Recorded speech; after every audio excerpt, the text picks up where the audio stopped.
Good afternoon, everyone. Thank you so much for joining us for another Simsol webinar.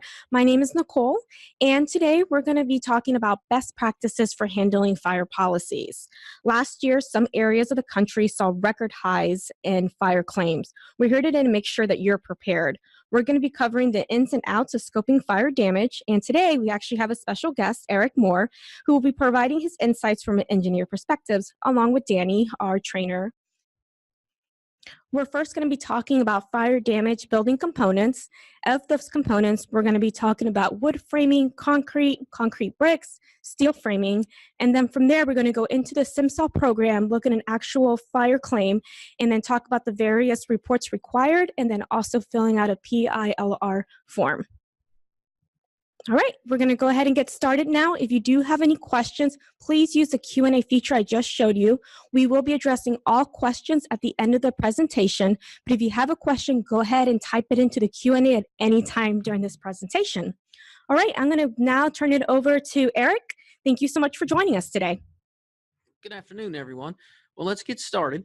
We're going to talk about various fire damage building components today. Starting off, we're going to look at the most common, wood framing. We're going to look at concrete, as well as concrete masonry units, concrete blocks, and clay bricks, as well as fire damage to steel framing. Now, wood framing, it's the most common type of construction for both residential and some light commercial. You see this all the time. It's just about every house. Some higher-end homes now are going with metal framing, but for the most part, wood is probably by far and away the most popular building material. So let's talk about it. What happens when they have a wood fire? Well, fire of any temperature is going to transform the structure of the wood into charred wood. The changes in the material properties will cause significant reduction in capacity. Just think about what happens in your campfire. It can cause a loss of section. A 2x4 is no longer a 2x4. It may be a 1x1 or a 1x1/2. And that translates into loss of overall strength and stability. Even prolonged exposure to moisture can cause up to 15 to 20% reduction in bending and compressive strength of the woods. So let's look at some examples. You can see here that we've got some fire damaged wood, a little bit of charring at the top of the member, and a little bit of blackness around it. We'll talk about the differences later on here shortly. And here again, you can see some checking and charring of some roof decking or wall sheathing. And in this case, we've got complete loss of section, some missing members of the trusses, and pretty much what's going to look like at least these two trusses are going to have to be replaced.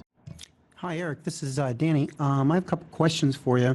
Looking at your photo that's on the screen now, if you take a look at that severe charring that's on those framing members, would you believe that that should be replaced? Oh, absolutely. And how do you determine if it needs to be replaced or not? Well, it's a good question, Danny. We'll talk about that. The difference between what's considered smoke damage or smoke staining versus charring. Most members that are smoke damaged or smoke stained, that doesn't penetrate all the way through the wood. It's usually easy to tell the difference by just getting up there and touching it. Might require a ladder. Get yourself up there with something to scrape with, either a pocket knife, a screwdriver, something that you can scour that dark staining off and see what's underneath it. Normally, the smoke staining is not going to affect the load-carrying ability of the member. Charring, on the other hand, that's going to penetrate the wood to some depth, usually more than halfway through the member, and it's going to change and alter the size of the member, which is going to affect its capacity. So if we look at a few examples here, in this example, this is just smoke staining. It's a dark stain, and you can see at the bottom, toward the bottom right-hand corner of the photograph, where I've scratched away some of the dark staining with a pocket knife to show that that's not a damaged member. That's just simply a stain on the member that can be cleaned or encapsulated. I have another question. So based upon your statement that you just said, would you believe what would be the recommended repair of this line item? For this issue here, I would just do some kind of soda ash blasting or cleaning of some sort, maybe some encapsulation to cover it up, because most of the time the issues after a fire are not so much structural as it is psychological, where the occupants can still smell the fire. So we have to try to treat that as best we can with the smoke stain members that we're going to be leaving in place. That's a good statement that you just said, because when the insured has to be happy living there, and that smoke smell has to be out. Right.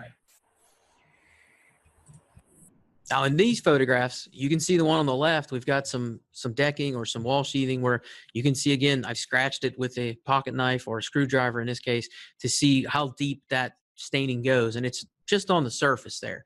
The same thing with the picture on the right of the framing member. You can see where I've gouged down with a screwdriver to check and see if these were charred members, as you'll see in a little while, that staining goes much deeper into the wood. It's not strictly just on the surface. You can see in this photograph the difference in the base plate of the wall where it's charred.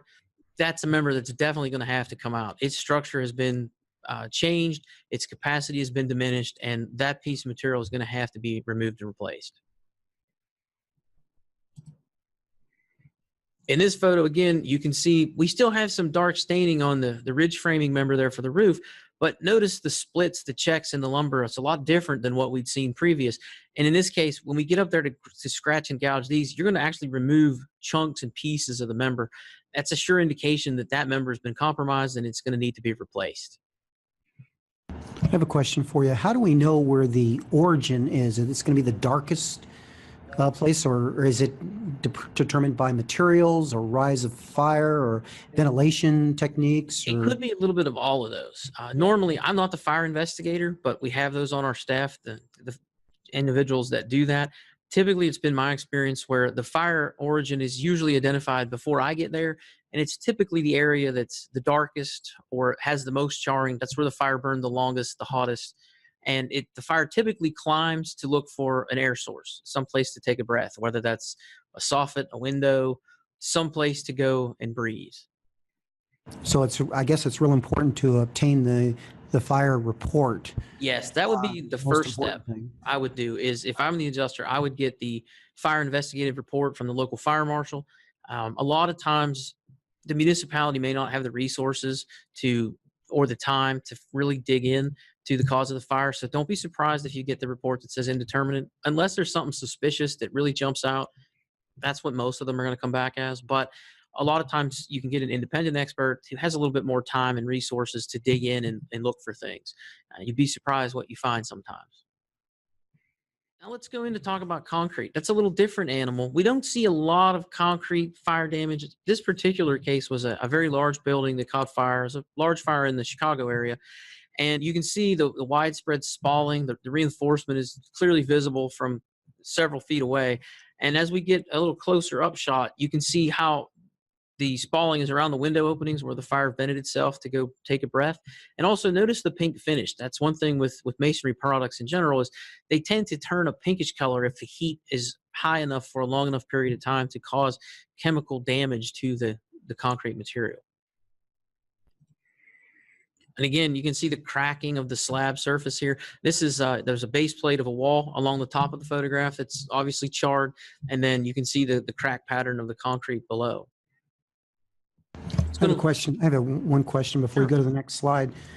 So when you're dealing with concrete, do you have to be aware of how much water was placed on there and the temperature of that was approximately done when water was placed on there? Because I know that when water comes up, it turns into steam or vaporizes 1,700 times the expansion rate, right? And then actually breaks up that concrete. So, and then you'll get those air spoils right in there as the spalls. Yeah, the water will penetrate the porous concrete, and then as it heats, it'll superheat and vaporize. And as that vaporization takes place, that'll expand into pockets. Similar to like we have water in a pocket that freezes, you get that expansion, and it'll actually pop off and spall off some of the concrete. So yeah, it can make a real mess of masonry depending on how hot the fire's burning and how much water is dumped on it. So when you make your report up, and you're going to recommend to the adjuster that these areas will need to be addressed. Yes. Is that correct? Yes. We will look at it in depth and determine. Well, concrete, it's a little bit different because we have to do a little bit different analysis. We can do a visual analysis in wood. It's pretty easy. You crawl around in the fire damage and scratch and poke and look at the members. With concrete, you do what's called a petrographic analysis, and that's a microstructural examination, usually with a scanning electron microscope. We'll identify areas that are suspected fire damage as well as areas that aren't for comparison, and they'll take a core sample. Usually it's about an inch or two in diameter, the full depth of the material, and they'll look for micro cracking in the surface of the structure, some kind of degradation of the cement products in there, and things of that nature. Also, a mineralogical assessment of the aggregate to see if everything was used and if there wasn't a deleterious reaction that occurred during the construction phase. But this helps to determine if there's any fire damage, and if so, how deep. And then from there, we can more accurately determine what needs to be fixed and what that appropriate fixing method would be. Excellent. Those are some great points. So I see we have actually a blow up of that concrete. Yes, in the report that you get from the petrographic analysis provider, they will give you photographs like this to show this is a photograph of area of the concrete that was fire damage. You can see the blue arrows at the top indicate the exposed surface of the concrete to the fire, and the yellow arrows point out a little bit of micro cracking that actually occurred where the cement paste has separated from some of the larger aggregates in the mix.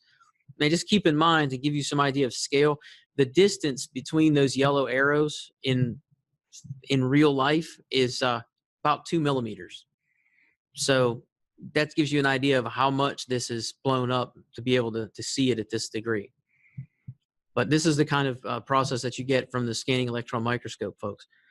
And in the next photo, we show one of, this is an area that was not exposed to as much of the fire. And you can see the pinkish coloration, and then you can see where the black of pink along the left-hand side, again, showing you about the first ½ inch to an inch has been degraded by the fire in this example. But these are things that you wouldn't be able to see with the naked eye. You would have to do destructive examinations, send them off to a lab, and then wait to get a report back. And I see the pink color on that, like you stated before. Right. Now, when you talk about concrete block or clay bricks, they're going to exhibit a lot of the same behavior that concrete will. It's going to turn pink a lot of times if it's been exposed to a lot of heat. And the mortar joints in particular on the brick veneers or the brick walls, the block walls, that is where you're going to look for your most severe fire damage. The mortar is typically only sand and cement. It's not as strong as a regular composite concrete mix. And the mortar is going to turn chalky, almost dusty. And so you want to take a screwdriver, a nail, something along with you to scratch in some of the mortar joints. Also a good idea to look at openings, either along the top of the wall where maybe the fire got in the attic and was vented at the soffit, or at window openings, penetrations, to see if those areas are going to show damage much sooner because of their propensity for higher fire temperatures as the fire's trying to breathe. Is this the hardest thing for you as an engineer to determine if the walls have to come out in concrete? I wouldn't say hardest. A lot of times fires aren't my favorite only because they require a different degree of filthiness to get involved, and they require multiple site visits. Usually we get the call right away. Oh, you got to go right away. And we can only see 40 to 60% of what we need to because we're still tripping over soaking wet smoke damage contents, or it's just not safe to access some areas because of the fire, things of that nature. So then we have to make another trip, which is added expense and time to go back once the interior finishes are removed, the contents are removed. And sometimes that can take several weeks, which continues to delay the repair process for the owner. And that can cause its own issues. But getting back to this, the clay bricks, again, same type of thing. The damage to the structure is going to be pretty visible. A lot of times, especially with brick veneers, the wood portion of the wall is going to go up first. So it's not so much that, oh, I've got to repair the brick because of the fire. I'm going to have to replace the brick because what the brick was attached to, I have to replace. Like, for example, the insulation in the interior insulation. The wood frames, the wood studs, yeah. Wood sheathing, that kind of stuff is fire damage and has to be removed and replaced. So it's hard to leave the brick wall stand there and build that up against it. It's just not, it's not going to work for you. But that's where you want to look. And again, the mortar is going to tell the story here with these composite walls. It's going to be chalky. It's going to turn color. It should be fairly noticeable. So once again, you're going to make that determination where that brick will have to be, that brick wall will have to be demolished. Yeah, normally if you have any questions about the structure, a lot of the carriers are going to dictate that you want to call an engineer or an expert in that area to come out and look at it to make that call. Also, too, when you get into repairs, you start talking about issues with code upgrades, depending on where you're at in the country, which building code applies, how much the building's damaged. It can get pretty expensive pretty quick. Now, talking with steel framing, you don't see a lot of this. I know I had to dig pretty far back to find some of these, but a lot of times you'll see steel frame buildings, car dealerships, repair shops, things of that nature.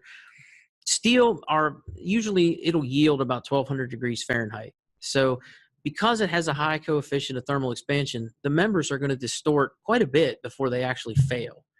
Now, it may look bad because once they're distorted, you're not used to seeing a bent steel beam or a bowed steel beam, and particularly some of the ones you're going to see are fairly large members. It can be a little unnerving to see them bent so far. But once they're distorted, that doesn't necessarily mean that they are compromised from a strength perspective, but we're going to replace them only because how are we going to attach new members to a bent member or a twisted member from a constructability standpoint? That's just not going to be very efficient. Well, that's a good point that you bring up on that one, because I've seen a lot of structural beams, and engineers say that, hey, that thing is fine, but then when you look at it, it looks bent. And so how are you supposed to attach sheathing to it and other different building components to it? And usually if you're going to do that, you're going to spend more time and aggravation on the contractor standpoint than it would be just to replace the beam. So here's some photographs of some fire damaged steel. You can see the roof members here. The beams are fairly deflected over some of the members. The columns don't look too bad, but the roof beams definitely have some issues. This is a car dealership fire, again, in the shop area. You can see a burned up car there too in the background. And again, you see the twisting and the bending of some of these roof beams. These are going to have to come out. I mean, we can technically, they are okay. We could reuse them, but to be able to attach new purlins and put a new roof structure on this, and again, these beams are going to be exposed, so the workers are going to be underneath here working on the cars. They're not going to finish the ceiling. So to folks walking underneath that may not be as familiar with building construction, this is going to be pretty unnerving to look up and, hey, that roof beam's bent or sagging, and that may not be the best feeling if I'm sitting under here working. And again, here's a good perspective. You can see this beam. It's at the bottom of the picture. It's bent fairly substantially, and it's going to have to come out. And again, even some of the purlins, you can see some pretty sizable deflection here that can make it a little unnerving for folks underneath here. And if you can imagine, depending on where you are in the country, if you've got a deflection in the roof like this, it could hold rainwater, which could cause an overload situation if not properly drained. It could hold snow, depending on what part of the country you're in, and again, cause problems in the future. So in this case, it's easier and better to err on the side of caution and just take it out and fix it. And again, this beam is fairly deflected and distorted at the opening. This is at an overhead garage door opening, so you can see here where the fire was burning pretty hot to distort the beam like that as it's trying to get out and breathe in the atmosphere and get some oxygen to keep roaring.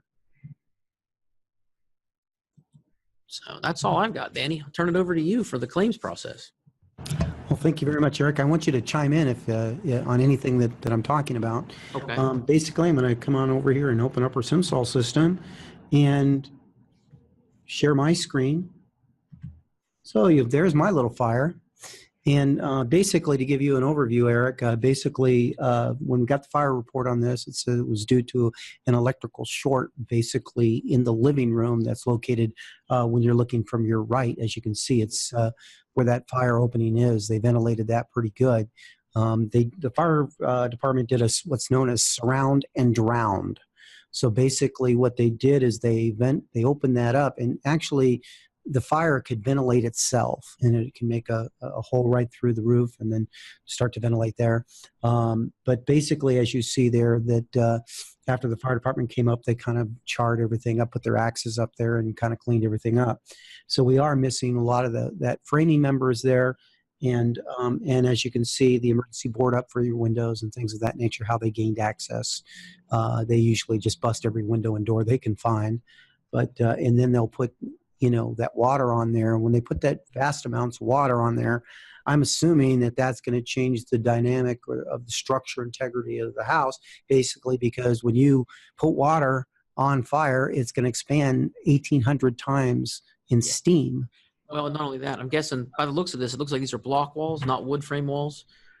So correct. The walls may hold up a little bit better because they're concrete block, but I noticed the black charring around the black staining around the bottom of the roof at the soffit area. So that tells me the fire was going at a pretty good clip through the attic space, and it was trying to vent out through the soffit. So the ends of those trusses or the rafters that'd be one area that I would look at to see how, we already know we're going to have to replace a good portion of the roof just based on this photograph over the living room, but how far back along that perpendicular ridge are we going to have to go, if any, depending on what it looks like.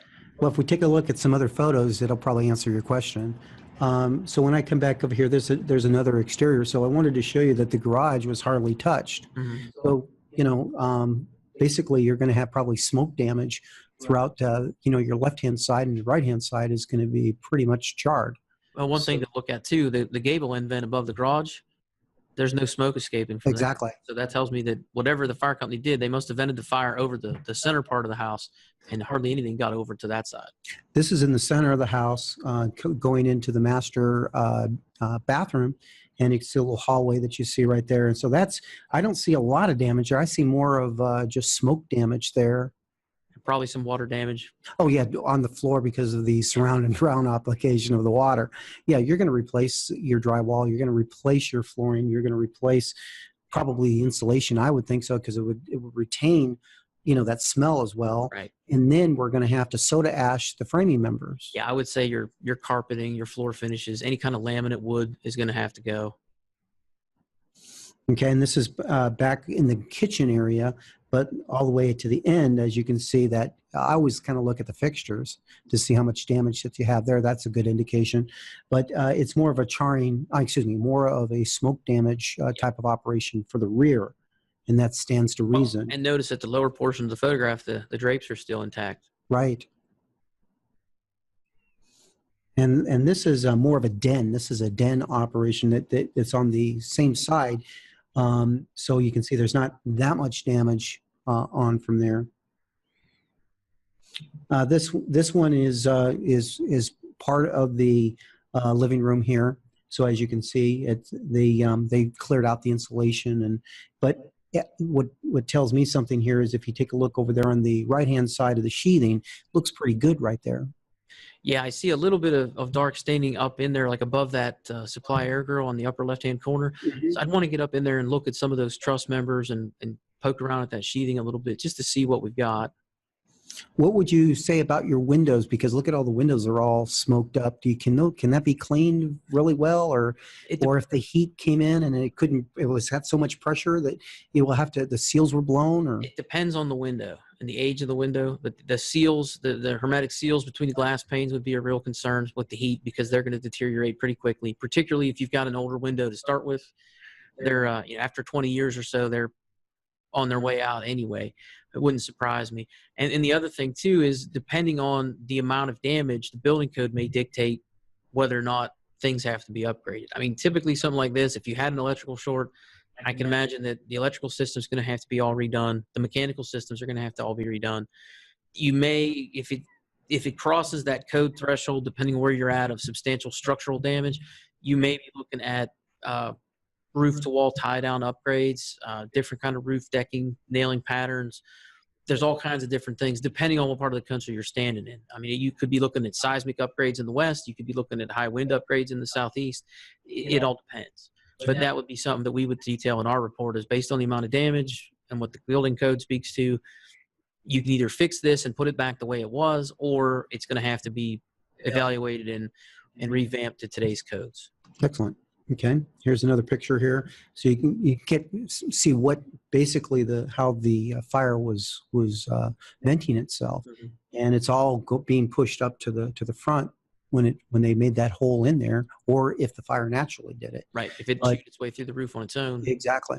So these are the things I'm looking at as being the adjuster on here, but I am going to replace that drywall. I am going to replace that insulation. Yeah, see, now this is where I would come in at this stage, and it wouldn't tell me a whole lot because I can't see a lot of the wall framing. I can't see a lot of the connections at the tops of the walls. Knowing that it's a block wall will help, because they'll be a little less susceptible to fire than, say, a wood frame wall would be. But seeing that the sheetrock's intact, it's not missing, it's not badly damaged, that tells me that what's behind that sheetrock is probably going to be, there's a very high possibility that it's going to be in usable condition. Okay. I wanted to show you some, this is our master bathroom, so I think we're just going to clean that stuff and we're going to have to do the drywall, of course, but as you can see, popping through here, not structurally damaged. No, it looks like a lot of smoke damage, a lot of cleaning. You may run into some issues with that tub if something fell from the ceiling, or while the firemen were working, there may have been some debris impacts and things like that, but aside from that, I mean, you should be able to clean all that stuff. And it always cracks me up when I see people throwing their toilets away after a fire or a flood. I'm like, you can clean that. There's nothing wrong with it.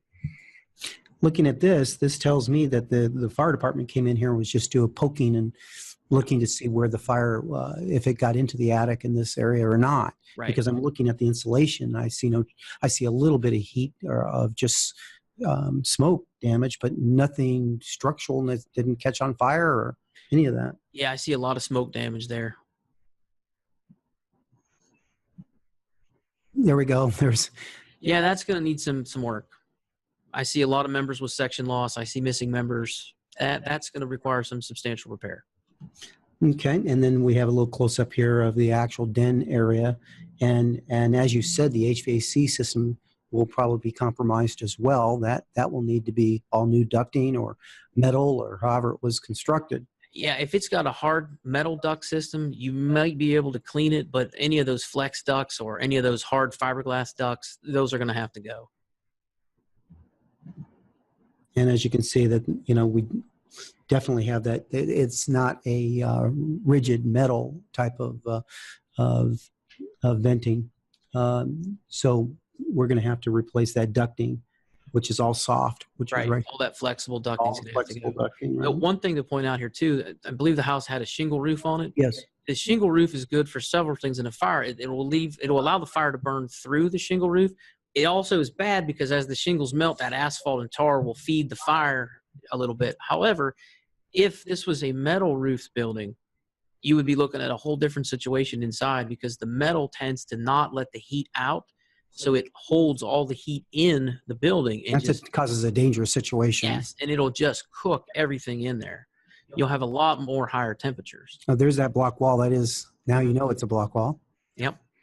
So as you can see, those windows were blown out, and so don't forget about your emergency board up and things of that nature as being the adjuster. So, and then the floor is also damaged as well. So they're starting to do some mitigation in there right now. And then this would be our kitchen that comes up. Just because it is scored a little bit, but would you not scored, but smoke driven, would you replace this, or would you try to clean it or attempt to clean it first and then see? I would have to look at it. It depends on the quality of the cabinets. If you've got cabinets that are fairly high quality, a solid wood product, they may be salvageable. If you have some lower end builder grade cabinets made out of that MDF press wood with a veneer over it, they're gone. Yeah, when those things get wet, they puff up and they're no good. Right. So from this picture, I can't tell exactly what those are made out of, but that's what I would start with, is depending on what they're made out of will determine, I think, whether or not we take the next step. Okay. So basically there you can see that ducting that's been dislodged right there. So basically it's time to write the estimate. And basically what I do when I come up in writing this thing is I go room by room, or try to attempt room by room. And I try to do, for example, when I come into my scope of damage, I'll do the roof section first. In this case, I am replacing the roof. I can order a Eagle View report or anything like that. From there, I can come into my perimeter. Okay, and so when you do your perimeter, that would be all your, for example, testing and various mitigation options, emergency board up, anything of that nature. You've got your front living room here that basically we saw that we're going to do the furring strips, and we're going to address I guess, cleaning out everything is probably going to be the most important thing on here. And then your kitchen, your cabinets, and things of that nature. So basically, when you're taking it, you're going to have some side of signs of what needs to be done. Your framing, like you said before, if it was over the, for example, the living room, which was the main contention or the inception point of where the fire was, yeah, you're going to replace all the framing members there and stuff. Don't forget that you could use your copy and paste operation to do that. Build your room up and then make your scope up for a fire scope, and then make a macro on it, which I think I would do. But then once we have that complete here, I've got a total page here that let's bring it up. Then I'm going to address my overhead and profit situation. So I'll make sure I got my contractor being taken into effect on that. Make sure you have a good square foot evaluation. But the big thing is when you're doing fires, you need to provide the proper reporting aspect of it. And that's where the PILR comes into being. So this is a PILR report. I don't know if you've ever seen this, Eric, but Nope, this is off. this basically, happens away from me. it's produced by AIO, which is this standard insurance standards. It's a company that makes all the forms, to be compatible for the insurance carriers. And Simsol has put one in here, and it's mainly used for fires. That's what the PILR is for. So basically, if you've ever done a PILR report before, you bring up the PILR, and here is, you go to your forms group. When you bring it up, most of the stuff is already pre-filled for you, and where you have the amount of the policy, the insurance total, the replacement cost value, the actual cash value of the loss. This is automatically filled out for you by the program. So that makes your life a little bit easier. So the contents, the amount of the policies taken in from the loss information, your replacement cost value is when you do an I to V, insured to value, it will automatically place these figures in here. So we come over here to next, and then we know the known cause is electrical fire in the den, kitchen, and master bedroom. And was the fire department report reviewed? Well, you have to obtain that, and that's a very crucial piece of information that you must submit when you do a fire. Okay, and so if you have theft, sometimes you might have theft also included in a fire, so you have to address that as well, and any other peril that would be accompanied by that. So as we just run through the wizard here, this is our last page. It's going to ask who are the involved parties. Okay, so code number 8 is going to be our contractor. In any mortgages, we could also address that as well. And that's what a PILR report looks like, and it needs to be accompanied by this estimate on all fires. Okay, so real easy to do. It looks really in depth, but it's actually very easy for Simsol to do, because we just run through the questions in the wizard, and then we answer those, and it will automatically then populate that. When you're doing fires, you might have a real long report, but most of the time when you first start off, you're going to do a short form report. So for example, we have a short form report in Simsol. How do we do that? You're just going to come over here to forms. You're going to right click using your mouse, and then you're going to click new. And then from that, you're going to use standard insurance forms, and then you'll just pick the short form report that you see.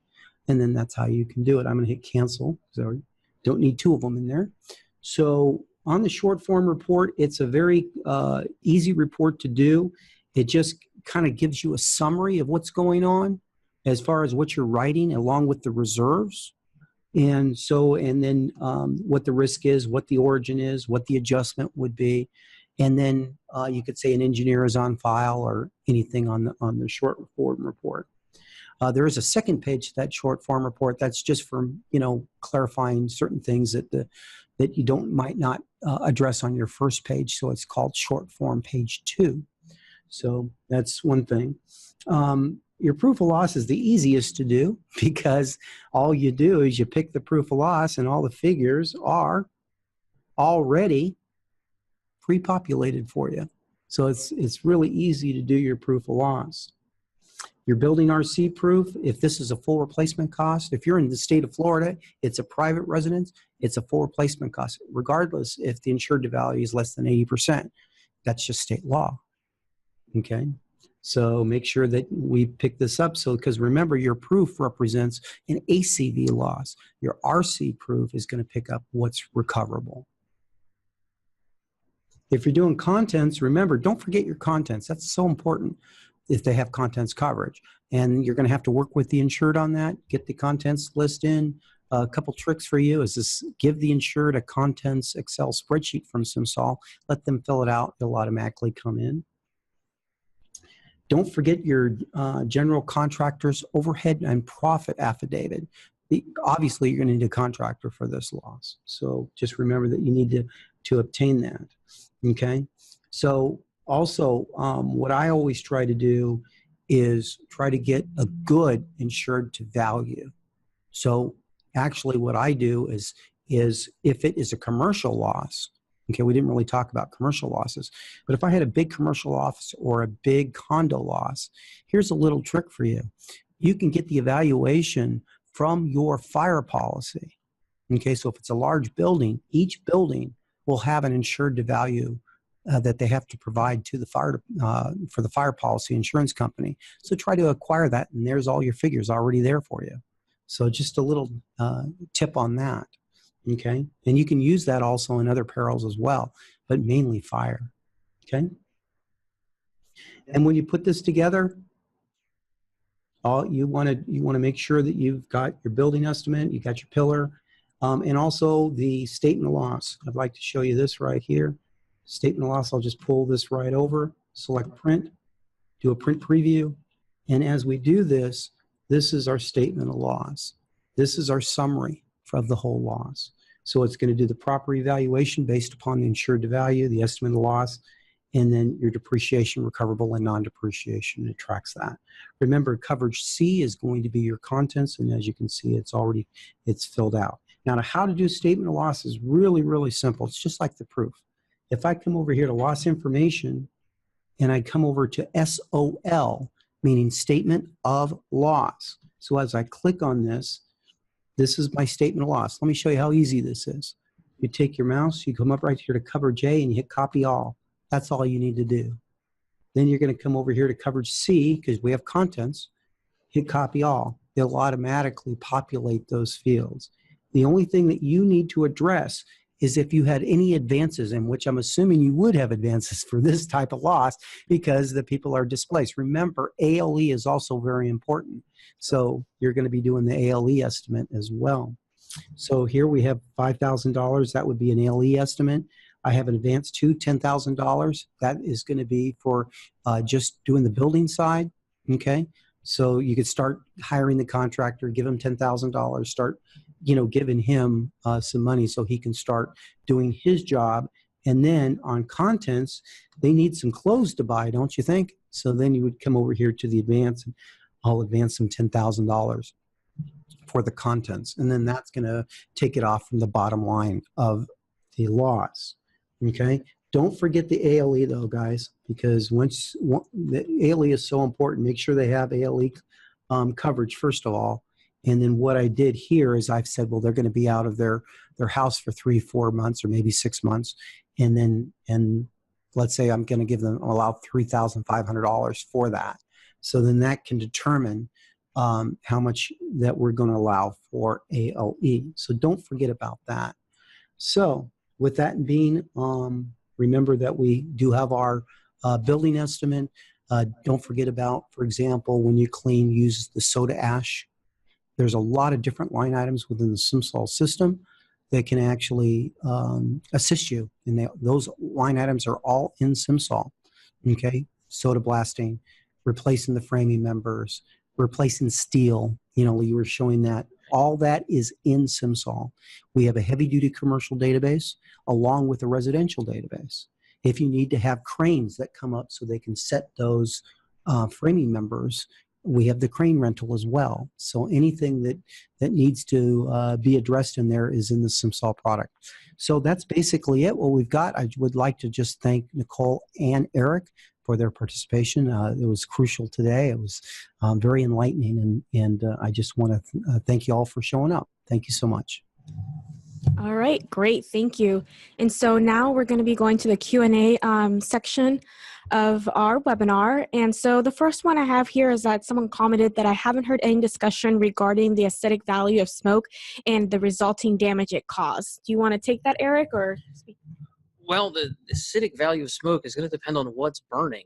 It's very difficult a lot of times to make an overgeneralization, but a lot of times if something is smoke damaged, what they'll do is, like we've been discussing, either soda ash blasted, and I've even seen like dry ice blasting done, and then they'll encapsulate it with some sort of some paint or a coating of some sort to keep it intact. And that's usually sufficient to cut down on any types of issues. I've seen houses, in fact, that had fires 20, 30 years ago where they used not necessarily the soda ash blasting technique, but they cleaned the members that were smoke damaged and encapsulated them, and they were still there 25, 30, 40 years later doing what they're supposed to do. And the soda ash blasting is a basic compound, so any type of acidic nature would be balanced by the basic exposure from the ash blasting. So it should be neutralized at that point. Yeah, just for the recap, it's the materials. It's Right. that it's going to determine, how much smoke damage you're going to come in and how hot and what the travel is of that fire. And the length of time that it's burning. And the length of time. Yes. So those are the key components. All right, you have another question here. I use the ALE frequently on a month-to-month. However, after the first payment through ALE, it closes the coverage and will not reopen it. How do you work with multiple payments? Well, that's a Simsol question, I guess. Basically, if you take a look at your ALE estimate here, I can come up and not close it up. I'll just put a new advance in, which is here. So, and then I can always say, okay, I want to add more money. So if I need to come over here and say second advance,